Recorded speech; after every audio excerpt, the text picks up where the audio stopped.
नमस्कार मित्रांनो, तुझेच मी गीत गात आहे या मालिकेच्या आजच्या भागात आज आपण बघणार आहोत. निरंजनचा हात डोक्यावर ठेवून स्वरा म्हणत असते, तुझ्यामुळे जर माझी आई या घरातून गेली ना तर माझा आवाज देखील कायमचा जाईल. मग गाणं तर दूर, कधी बोलू सुद्धा शकणार नाही तुझी स्वरा. निरंजन म्हणतो की स्वरा, अगं काय बोलून राहिली हे. स्वरा म्हणते की मल्हार कामतची मी मुलगी आहे, ही माझी ओळख माझी आईच मला मिळवून देऊ शकते. आणि जर बाबांनी तिले ओळखलं तर मलाही ओळखतील बाबा. मला माझी खरी ओळख मिळावी असं नाही वाटत बाबा मामा तुले. आत्तापर्यंत तर मी तुझं ऐकलंय, पण आता नाही ऐकणार, तुला माझी शपथ आहे. बाबांनी मला त्यांची मुलगी म्हणेपर्यंत तू कोणालाही काहीही सांगायचं नाही. मामा, एवढी छोटीशी भेट देशील ना मला? नाही सांगणार ना आईबद्दल कोणाला? निरंजन म्हणतो की नाही. स्वरा लगेचच मामाला मिठी मारते. स्वरा तिथून निघून जाते. निरंजन मामा म्हणतो की मला त्या मंजुळावर लक्ष ठेवावंच लागेल. तर इकडे पिहूने मंजुळाच्या ज्या साड्या फेकून दिलेल्या असतात त्या साड्या मंजुळा उचलून बॅगेत ठेवत असते. मंजुळा बॅग घेऊन तिथून जायला लागते आणि म्हणते की घरामध्ये जर मला कोणी पाहिलं तर मला आधी भिक्याला फोन करायला हवा. मंजुळा भिक्याला फोन लावते. भिक्या म्हणतो की मंजुळा, हिरे सापडले का? काम अगदी फत्ते केलंच वाटतं. बरं, तो बाजा एकदा चेक कर, हिरे जसे ठेवले होते तसेच तर आहेत ना सगळे? मंजुळा म्हणते की ए भिक्या, इथं माझ्यावर एकाला डाऊट आलाय. अरे, इथला एक नोकर आहे, उलट तपासणी घेत होता माझी. त्याने तुलाही पाहिलेलं आहे आणि मलाही पाहिलंय. भिक्या म्हणतो की जर हिरे नाही सापडले तर साहेबराव आपल्या दोघांचाही जीव घेईल. मंजुळा म्हणते की अरे बैलबुद्धीच्या, आपण जर जेलमध्ये गेलो तर साहेबराव येणार आहे का आपल्याला वाचवायला? काही तासांमध्ये मी जर तुझ्या अड्ड्यावर नाही पोचले तर समज की मी पकडले गेले. चल ठेवते आता, मी निघते. तर इकडे स्वरा मंजुळाला शोधत असते. ती मंजुळाला तिच्या रूममध्ये शोधते, परंतु ती तिथे नसते. स्वराला मात्र आता भीती वाटायला लागते. स्वरा बाहेर येते. मंजुळा इकडे डोक्यावर पदर घेऊन जात असते. एका वेळी ती डोक्यावरचा पदर काढते आणि म्हणते की बाप जन्मात मी कधी पदर घेतला नाही आणि आता मला घ्यावा लागतोय. बॅग उचलून ती पुन्हा चालायला लागते तर मल्हारची गाडी तिथे आलेली असते. त्यामुळे ती पुन्हा डोक्यावर पदर घेते तर पुढे तिला स्वराश दिसतो. मंजुळाला इकडे आड तिकडे विहीर अशी सिच्युएशन झालेली असते. मल्हार म्हणतो की अरे स्वराज, बाहेर काय करतोयस? मल्हार मंजुळाला म्हणतो की तुम्ही ही बॅग घेऊन कुठे निघालात? मल्हारला वाटतं की मोनिकानेच हिला घराबाहेर काढलेलं असणार. तर मल्हार म्हणतो की काही बोलू नका तुम्ही, कळलंय मला, तुम्ही आतमध्ये चला आधी. मल्हार बॅग उचलतो आणि तिला आतमध्ये घेऊन येत असतो. मोनिका आणि स्वराज देखील आतमध्ये येतात. मल्हार म्हणतो की मोनिका आणि पिहू जरा बाहेर या. मोनिका म्हणते की काय झालं एवढा ओरडायला? तेव्हा मल्हार म्हणतो की पिहूच्या टीचर घर सोडून चालल्या होत्या.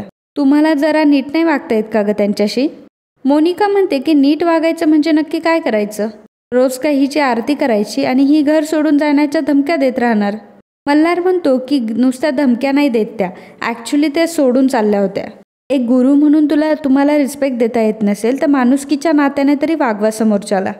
मोनिका मंजुळाचा हात धरते आणि म्हणते की काय ग, काय प्रॉब्लेम आहे तुझा? का घर सोडून चालली होतीस? मंजुळा मनात विचार करत असते की या बाईला कसा झेलतो हा चिकना काय माहीत, सारखी वचवच आपल्या कानाशी. मोनिका म्हणते की मंजुळा, अगं काय बोलते मी, काय प्रॉब्लेम आहे तुला? तर मंजुळा म्हणते की मी साधी बाई आहे, तुमचे ते महागडे मोबाईल मला नाही हाताळता येत. तो पिहूचा मोबाईल माझ्या हातातून फुटला म्हणून मी घाबरले आणि आता नुकसान भरपाई कुठून देणार म्हणून मी जात होते. मल्हार म्हणतो की अहो मोबाईल पडला तर एवढं काय, मोबाईल कोणाच्याही हातून पडू शकतो. तर मंजुळा म्हणते की घाबरू नको तर काय करू, तुमची पिहू केवढ्याने अंगावर आली माझ्या.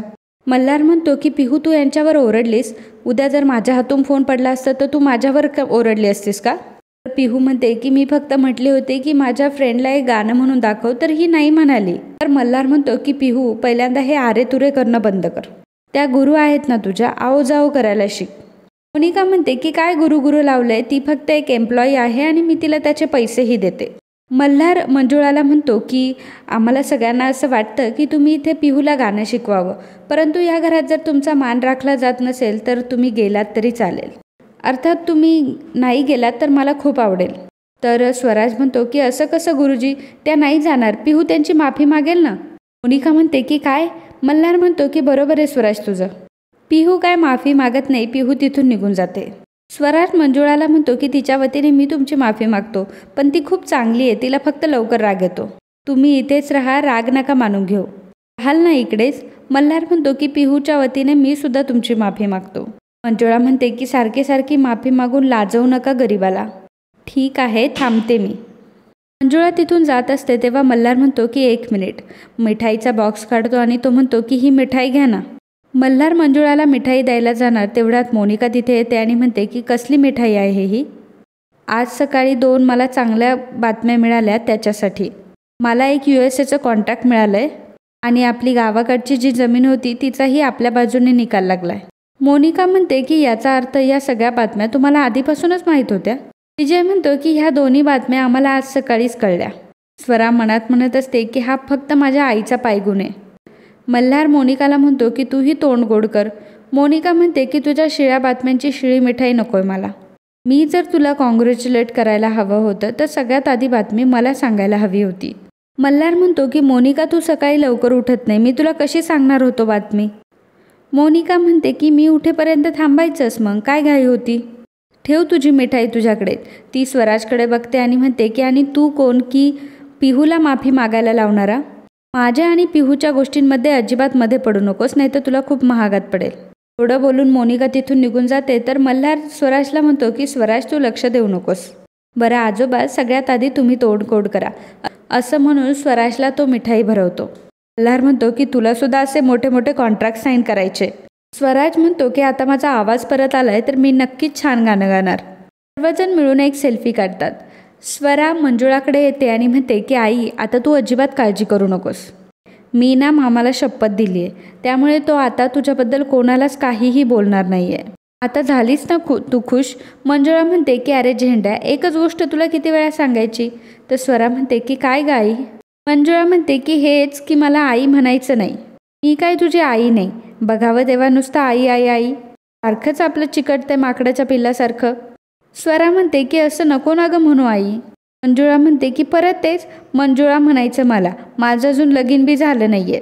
आई म्हणतोय जसं काय माझं एवढं वय आहे, लहान आहे मी अजून, त्यामुळं आई म्हणायचं नाही. स्वराजला राग येतो. स्वराज तिथून निघून जातो. मंजुळा म्हणते की डोक्याचा अगदी भुगा करून सोडलाय. तेव्हा स्वराज पुन्हा मागे येतो आणि मंजुळाला आई अशी हाक मारतो.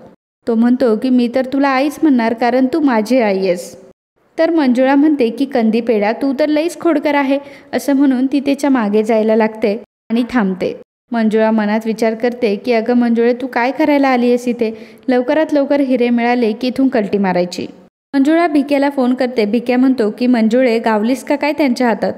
मंजुळा म्हणते की नाही वारं सरलंय, आता काही टेन्शन नाही. भिक्या म्हणतो की म्हणजे हिरे. मंजुळा म्हणते की वय वय आता हिरे घेऊनच निघल. आता तू जास्त वेळ बोलत जाऊ नकोस, मला वेळ नाही आहे, असं म्हणून मंजुळा फोन ठेवून देते. आणि मित्रांनो आजचा हा भाग इथेच संपतो. पुढील भागात आपल्याला पाहायला मिळणार आहे मोनिका चैतालीला म्हणते की जेवण वाढतात. चैताली जेवण वाढायला लागते तेव्हा मोनिका म्हणते की ताजं नाही, कालचं परवाचं जे काही उरलेलं असेल ते सगळं वाढ ह्या ताटात, मंजुळासाठी आहे ते.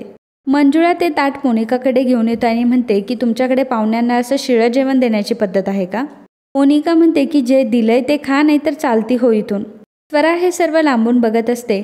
मोनिका मंजुळाला बाहेर घेऊन येते आणि म्हणते की आता तिथे बसायचं आणि मुकाट्याने खायचं आणि हा पदर तसाच ठेवायचा डोक्यावर. आता मात्र मंजुळाचा सहनशक्तीचा अंत झालेला असतो. मंजुळा येते आणि मोनिकाचा हात पिरगळते.